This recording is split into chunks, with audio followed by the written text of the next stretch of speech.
Hello and welcome back to the recap on Women's Football Talk, where we look at all the action from the WSL and the leagues around Europe from this past weekend. Now before we get into today's video, make sure you smash that subscribe button and turn on the post notification bell so you never miss a video of ours, and that you're following us on Twitter and on Instagram for all the latest news and stories as and when it happens. And what a busy weekend we've had in the WSL. We've had goals galore all across the league this past weekend, and we actually have our first draw of the season. More on that in a second. So obviously when we did the rundown last week, we previewed the game that was taking place at the Emirates Stadium between Arsenal and Manchester United, and it was a game that definitely didn't disappoint. It finished 3-2 to Manchester United, and that is a big win for Mark Skinner's side in their hopes of becoming a top 3 side more regularly, having to beat these teams that are above them, obviously Chelsea, Arsenal and Man City being those 3. Now if we flip back 2 weeks ago, they just lost 3-1 to Chelsea in a performance that was really bad from my point of view, and Mark Skinner's side looked absolutely second best throughout that whole 90 minutes, where on Saturday they definitely looked a much better side. Throughout the first 45 minutes they looked like the side that wanted it more than Arsenal, and they looked determined to get the victory there. Ella Toone scoring the first goal just before the half-time mark, and it was thoroughly deserved for Manchester United. However, it was a really poor start to the second half. After just 36 seconds, Frida Marnham was allowed to run through Manchester United and get off a shot. Now it did take a deflection of Maya Letizia, which probably took it past Mary Earps, but whether the England goalkeeper would have been able to stop the initial shot, obviously we don't know. And then straight after that, for that next 20-25 minutes or so, Arsenal grew into the game more, and it definitely brought a lot more liveliness to Arsenal, who overall I think on the day were really poor. Yes, they had their their 2 goals, Laura Veen-Royce scoring the second after a great cross from Katie McCabe.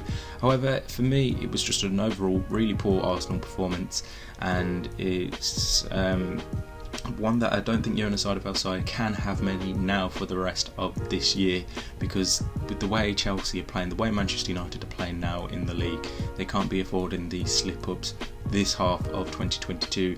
Obviously they still are without Leah Williamson, Kim Little and Raffaele Souza, so it's going to be very interesting to see if they do come back before Christmas and when they do.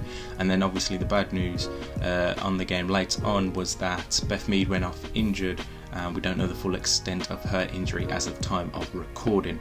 And then we'll get back onto Manchester United. The last 5 minutes they showed the fight and resilience that usually in these type of games hasn't been there in the past, but this time they looked really hungry for it. And then both goals coming from set pieces. The first, a Millie Turner header from a Katie Zellem free kick.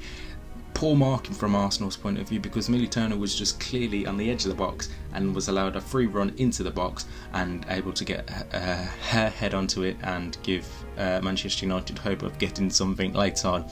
And then again from the corner, poor marking by Arsenal allowed Alessia Russo an easy header as she rose up the highest and headed it past Manuela Zimmensberger in goal for Arsenal.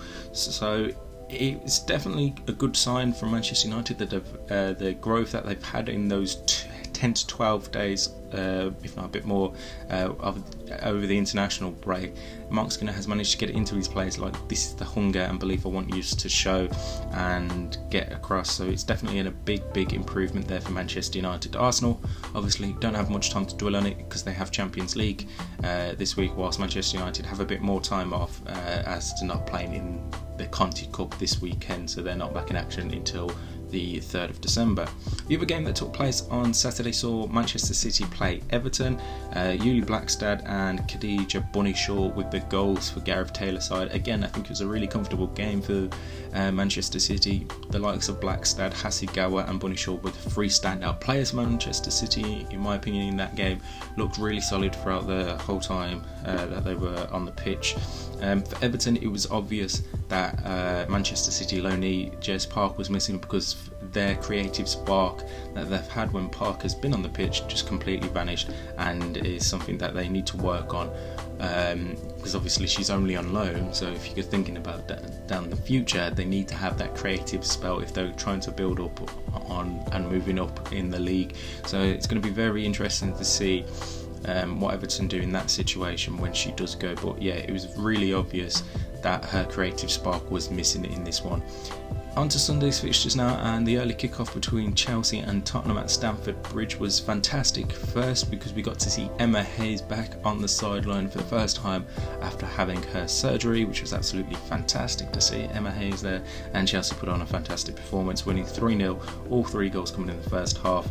Sam Kerr, Erin Cuthbert and Guru Wrighton with the goals, with Erin Cuthbert being the standout. What a volley it was from a Guru Wrighton corner. It comes to the Scottish international and she absolutely volleys it beautifully into the goal. So a great win there for Chelsea. Elsewhere, Aston Villa managed to beat Reading 3-1 with Rachel Daly scoring a hat-trick in this one. Great credit by Carla Woodside because they weren't 1-0 down, and then they managed to turn the game around. Obviously a bit of bad fortune for Reading, who saw Jacqueline Burns sent off for fouling, and it was just a harder time to try and turn that around when obviously you're playing against 11 versus 10. It's always hard to turn things around there. And then the final couple of games, Brighton and Liverpool provided the first draw of the season, 3-3, with Rachel Furness scoring the equaliser in the 92nd minute, and West Ham beating Leicester City 1-0, Izzy Atkinson scoring the goal in the 88th minute there. So that is all the action that happened this weekend in England. Now let's have a look at the games in Europe. Starting in Spain, Barcelona won 8-0 yesterday. Claudia Pina scoring a brace in that one, and it was also great to see Bruna Villamala make her first appearance in over a year after missing most of the time due to a torn ACL, so that's great to see her back on the pitch. Real Madrid beat Sporting Huelva 1-0 on Saturday, whilst Atletico Madrid managed to beat Levante by 2-1. Over in France, and Lyon won 1-0 against Le Havre, Lindsay Horan scoring the sole goal of that game, and PSG managed to beat Bordeaux 3-0 with Keriadatu Diani scoring and Sandy Baltimore amongst the goal scorers there. Over in Germany, we've had the DFB Pokal this past weekend, and there was wins for Bayern Munich and VfL Wolfsburg, both scoring 6 and 7 goals respectively. So the quarter-final draws have been made there. So you got Wolfsburg travelling to Cologne, Hoffenheim playing hosted by Munich, Karl Zeiss Jena playing Freiburg, and RB Leipzig playing SGS Essen. Now them games don't take place until February. Over in the Netherlands, and it was a big win for FC20 against Excelsior, winning 9-0. Once again, Vennekalma scoring 4 goals in this one. Ajax managed to beat PSV 1-0, Romy Lerchter scoring the sole goal in that one from a free kick. VV Alkmaar beat Telstar by the same scoreline. Heerenveen beat Feyenoord by the same scoreline, and Den Haag beat Zwolle by 3-0.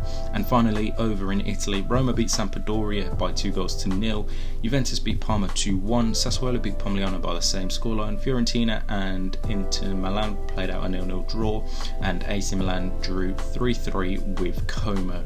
So some fantastic action across the European leagues this past weekend, and definitely stuff to look forward to as we go forth into this new week. Obviously we have these next set of Champions League games, which is going to be really interesting to see and exciting to watch.